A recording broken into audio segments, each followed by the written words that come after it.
Abraham Lincoln से लेकर George Washington, Roosevelt, काफी बड़े बड़े नाम, एक लंबी फहरिस्त है।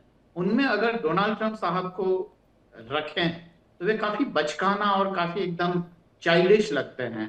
और बहुत सारे लोगों ने, खासकर अमेरिकन इंटेलेक्चुअल्स ने, उनको साइकोपैथ भी बोला है। और साइकोपैथ इसलिए बोला है कि गाजा में उन्होंने नेतन्याहू के साथ मिलकर जो नरसंहार किया, जो 60-70 हजार लोगों को मरवा डाला, और उसके बाद में केवल कुछ लोगों को फायदा पहुंचाने के लिए, खासकर जिनका जो बिक्री कम हो गई थी हथियारों की, 318 बिलियन डॉलर का वो पूरा हथियार कारोबार है, उनको फायदा पहुंचाने के लिए अमेरिका को जिस तरीके से ये पीछे लाए हैं, वैसे मुझे लगता है कि किसी भी अमेरिकन प्रेसिडेंट ने नहीं किया है।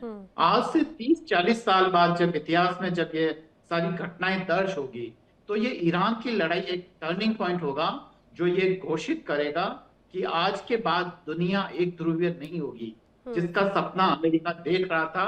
क्योंकि एक के बाद एक सीरीज ऑफ घटनाएं थी, चाहे वो वहां पे वेनेजुएला में जो सत्ता परिवर्तन करना हो, उन्होंने वहां सीरिया में ऐसा किया, उसके बाद में उन्होंने तमाम देशों में एक के बाद एक उनको घुटनों पे लाया। उससे अमेरिका का वो आत्मविश्वास इतना बढ़ चुका था कि उन्हें लगा कि ईरान में सब कुछ ठीक करना उनके लिए 1 या 2 सप्ताह का काम है। पर अब ये लगभग तय हो चुका है कि ये दुनिया यूनिपोलर वर्ल्ड नहीं होने जा रही है, ये मल्टीपोलर वर्ल्ड ही होगी। और अब ईरान पे अपने जो आर्थिक प्रतिबंध जो लगे हुए थे, वह भी अब इरिलीवेंट हो गए हैं। अब वो तमाम ऐसे रास्ते ढूंढ लेगा जिसके सहारे उसका जो इकोनॉमिक इश्यूज जो है या जो बैन है वो रिजॉल्व हो जाएंगे और उसकी आय शुरू हो जाएगी। और दूसरी तरफ अमेरिका को एक चैलेंज करने के लिए परमाणु कार्यक्रम को भी कोई नहीं रोक सकता है, नैना जी। तो मुझे लगता है कि प्रेसिडेंट ट्रंप ने बुरा ही किया है जी, नैना जी। हाँ हाँ सर, इसमें देखिए डोनाल्ड ट्रंप, हालांकि उनके ऊपर जब आरोप लग रहे हैं तो उनकी टीम तो कह रही है कि भाई ये तो नेगोशिएशन टैक्टिक है ये, लेकिन इंटेलिजेंस एग्जैजरेशन तो डोनाल्ड ट्रंप का हमेशा से एक बड़ा आरोप लगता ही रहा है उनके ऊपर, कि वो हर चीज़ को इतना महिमा मण्डन कर देते हैं अपनी छवि को लेकर। कभी पीस प्राइज पाने के लिए पूरी दुनिया में खुद ये कहते फिरते हैं, लेकिन कभी यही वजह है कि कभी वो वेनेजुएला को टारगेट कर लेते हैं तो कभी अन्य देशों पर। दुनिया की हर संपदा पर अमेरिका अपना कब्जा एक तरह से चाहता है। लेकिन आलोक सहाय जी, जो बात अनुज माथुर जी ने कही थी, सेकेंड वर्ल्ड वॉर के बाद में ये पहला ऐसा मौका है, 2026 ये मान के चलिए ये काले अध्याय के तौर पर दर्ज होगा इतिहास के पन्नों में। और उसके लिए क्योंकि 11,000 से ज्यादा सॉटीज या बड़े हमले अगर होते हैं तो वो ईरान में इस दौरान मिडिल ईस्ट में होते हैं, तो इसके लिए जिम्मेदार कौन है सर? क्या डोनाल्ड ट्रंप ही हैं? क्योंकि इजराइल तो है, इजराइल की तो पर्सनल इंटरेस्ट रहे, लेकिन डोनाल्ड ट्रंप बेगानी शादी में अब्दुल्ला दीवाना वाली बात हो जाती है कि किसी और के मामले में जिस रूप में आगे बढ़ते हुए नजर आ रहे हैं, क्या ये एक वजह है? नैना जी, ये जो डोनाल्ड ट्रंप इजराइल के लिए इस युद्ध में कूदे हैं, ये सबको पता है। अब देशों में एक परंपरा बैठ रही है कि दूसरे देशों के कारण वो युद्ध में उलझना।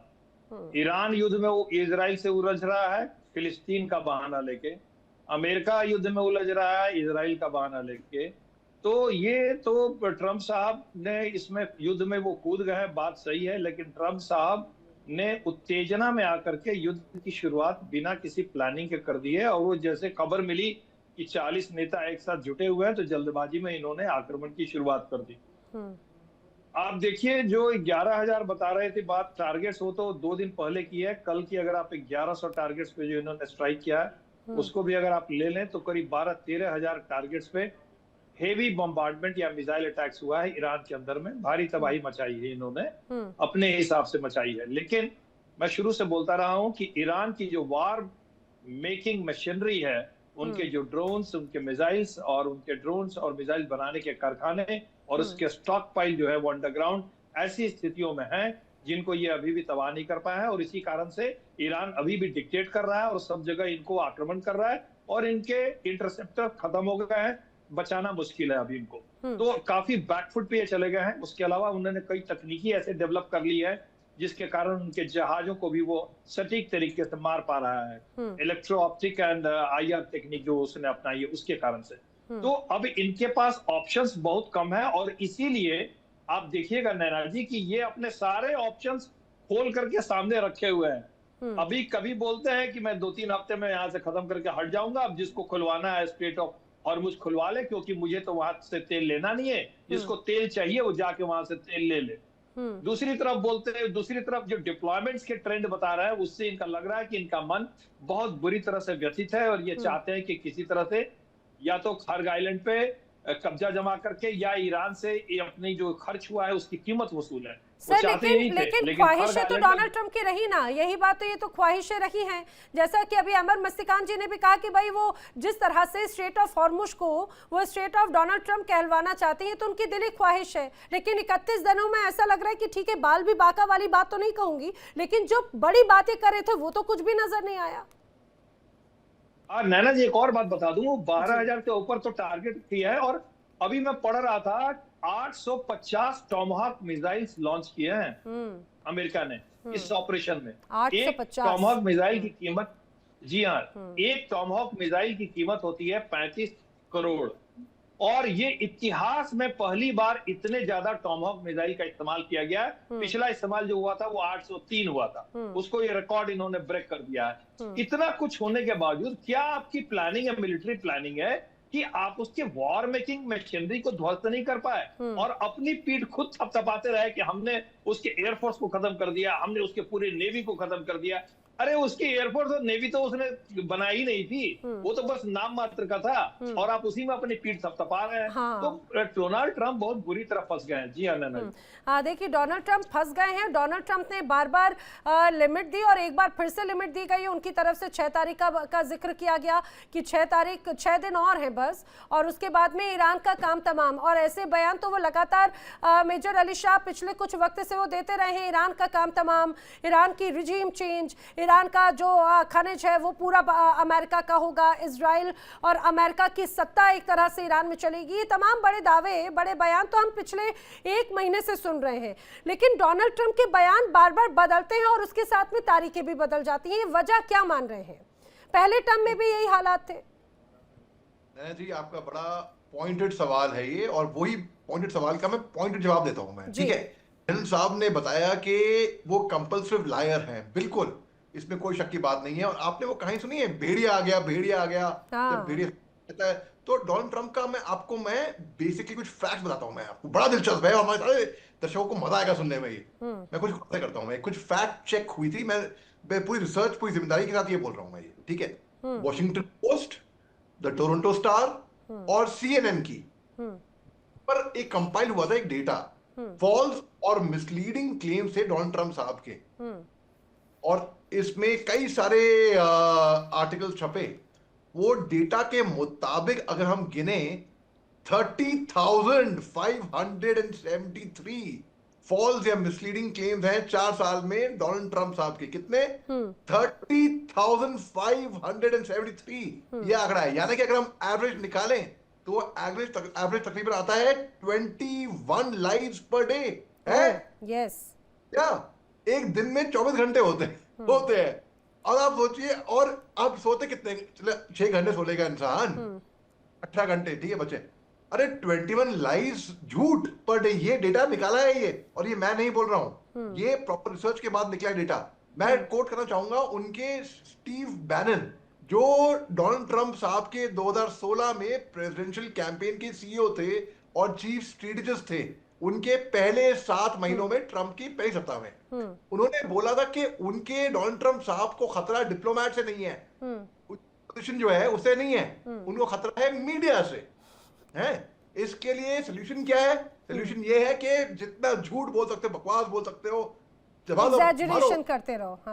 हाँ, ये कर रहे हो। अब मैं आपको बताऊं, देखिए अडोल्फ हिटलर का एक बिग प्रोपेगेंडा टेक्निक थी, ठीक है, लेकिन वो बिग लाई प्रोपेगेंडा टेक्निक क्या थी? वो अलग थी इससे। उसमें ये था कि जो है ना डोनाल्ड ट्रंप साहब के, जैसे कि ओवरटर्न 2020 के यूएस प्रेसिडेंशियल इलेक्शन, उन्होंने ट्रंप के अलायंस ने बोला कि भाई फॉल्सली क्लेम के हम जीत गए, इस टाइप से डोनाल्ड ट्रंप साहब ने बहुत क्लेम किया।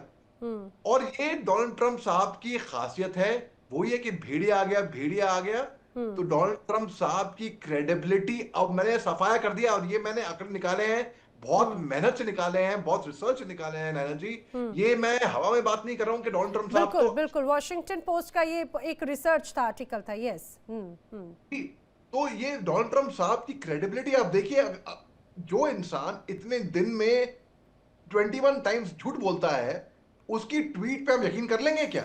लेकिन डोनाल्ड ट्रंप के जो समर्थक हैं वो तो इसे एक तरह से स्ट्रेटेजिक एग्जेजरेशन कहते हैं, डील मेकिंग स्टाइल कहते हैं। वो कहते हैं कि भाई ये तो नेगोशिएशन टैक्टिक है, जो उन्होंने पहले भी की, चाइना के साथ में की और अलग अलग देशों के टाइम पे, नॉर्थ कोरिया के टाइम पे की। नैना जी बिल्कुल आपकी बात बिल्कुल सही है। देखिए अगस्त 2023 के अंदर की बात बता रहा हूं मैं आप।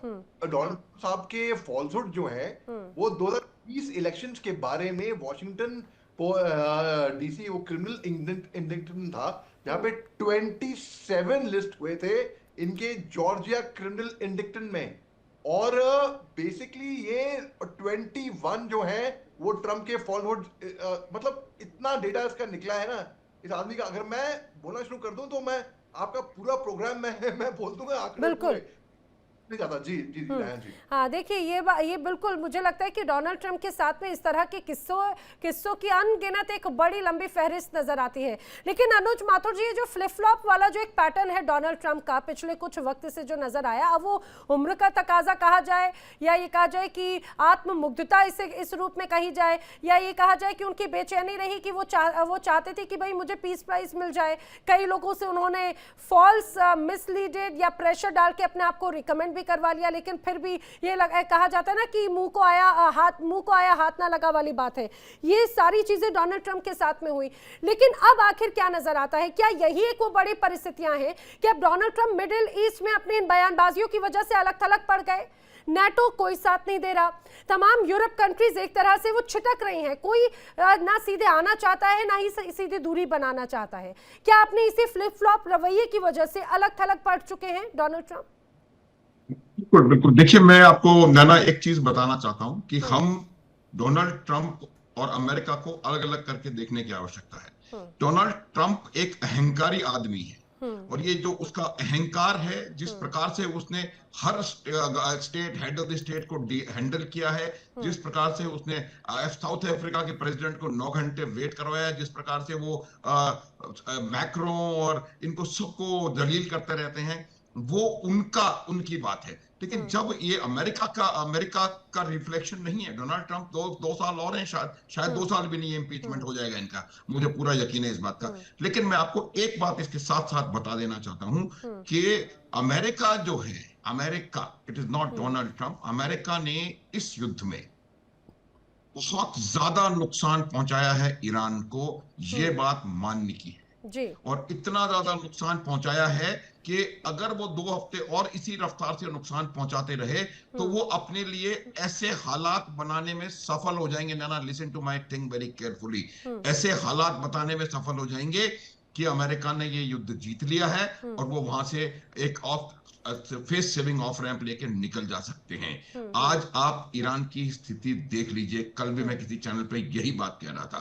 अगर क्योंकि एक ईरान की इंटरनल कंडीशंस उनको भी देखने की जरूरत है। जो ईरान से खबरें बाहर आ रही हैं, एक भी चैनल का एक भी रिप्रेजेंटेटिव वहां पर ईरान में नहीं है। ईरान में क्या डिवास्टेशन हुआ है किसी को पता नहीं है। ईरान में इंटरनेट नाम की कोई चीज नहीं है। ईरान में मैं ये बता रहा हूं कि जो पिछले 47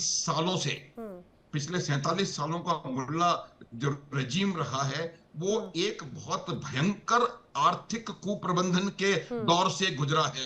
ये एक ऐसे दौर से गुजरा है जहां आपकी असहमति की शक्ति को दमन कर दिया गया है, जहां आपके वैचारिक स्वतंत्रता नाम की कोई चीज नहीं है ईरान के अंदर। और उसके अलावा, एक मिनट और, उसके अलावा जो उन्होंने अपने देश में किया है वो तो किया है, उसके अलावा इसने आतंकवाद, ये 2 देश पाकिस्तान और ये, इन्होंने आतंकवाद को पूरे पश्चिम एशिया में फैलाया है। पूरे पश्चिम एशिया में नहीं, उदाहरण मैं बताता हूं, सलमान रुश्दी, कोई कहीं का रहने वाला, कहीं का ऑथर, कोई किताब लिख रहा है और खाम नहीं कह रहे हैं उनका सर से धड़ से कलम कर दो। ये जो चीजें थी, इन चीजों को भी कहीं ना कहीं इनको भी देखने की जरूरत थी। और मुझे लगता है कि ये पहली बात। दूसरी बात जो मैं आपको बताना चाह रहा हूं कि देखिए, इस चीज को समझिए, अगर आपको ईरान में अपनी सेना को कायम रखने के लिए 12-12 साल के बच्चों को रिक्रूट करने की जरूरत पड़ रही है, तो उसका अर्थ बताता हूं मैं। आपकी 9 करोड़ की पॉपुलेशन है, उसमें रिक्रूटेबल मेल पॉपुलेशन कम से कम 50 लाख लोग ऐसे हैं जो कि आपकी सेना में काम कर सकते हैं। इसका अर्थ बिल्कुल साफ है नैना कि वो 50 लाख लोग इस रजीम से नाराज हैं और वो सेना में नहीं आ सकते। इस वजह से उनको बच्चे रिक्रूट करने की जरूरत पड़ रही है। आप एक सेकंड आलोक साहब प्लीज, एक सेकंड लेट मी फिनिश है। तो ये मेरा मानना है कि ये एक बड़ा इस चीज को भी, इस दृष्टिकोण को भी देखने की आवश्यकता है। किसी भी रेडिकलाइज्ड ऑलमोस्ट आतंकवादी रजीम को इस प्रकार से पूरे विश्व में आतंकवाद को फैलाना, ये मुझे लगता है इसको भी कोई ना कोई कहीं ना कहीं हमको इसको देखने की आवश्यकता है। लेकिन इस जंग में सर इसका पूरा खामियाजा हम जनता को भी भुगतना पड़ा। आपकी इस बात का कुछ रिएक्शन दे रहे थे आलोक साहे जी। जी सर। जी, मैं जनरल माथुर सर की बात को फुल्ली एंडोर्स करता हूं। मैं बस वही ऐड करना चाह रहा था। बहुत सही बात उन्होंने बताई है। देखिए, ईरान ने जिस तरह से मिडिल ईस्ट में एक आतंकी राज्य के रूप में उभर के आया था, आप कैसे भूल रहे हैं हमास और ये हिजबुल्लाह, ये किस तरह के हूती, किस तरह के वहशी लोग हैं, वहशी हैं। आप जानती हैं, आपको मैं लेटेस्ट बताऊं, अभी ईरान में क्यों सरेंडर नहीं हो रहा है? पेजेश्कियान साहब को सरेंडर नहीं करने दिया जा रहा है। पेजेश्कियान ने वहां इंटेलिजेंस चीफ की बहाली की, हुसैनी देगन की, और IRGC के जो कमांडर हैं अहमद वहीदी, उन्होंने इंटरवीन किया और कहा कि इस समय प्रेसिडेंट कोई भी अपॉइंटमेंट नहीं करेगा, जो अपॉइंटमेंट करेगा वो हम लोग करेंगे।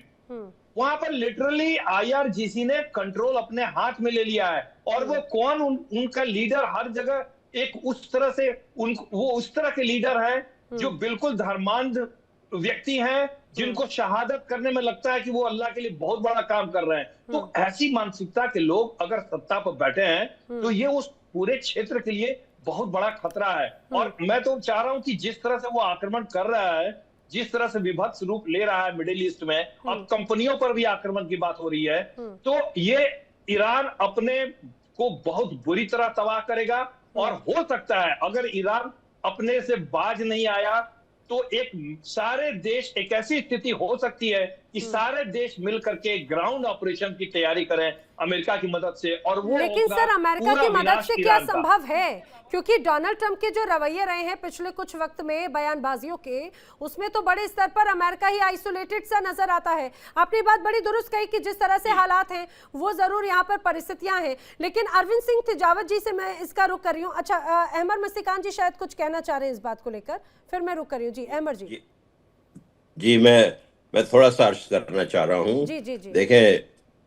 देखे हमें, आपको, मैं एज अ बलूच बोल रहा हूँ, आप एज भारत माता के बच्चे बोल रहे हैं। हमें आपको मालूम है कि दुनिया का सबसे बड़ा दहशतगर्द कौन है।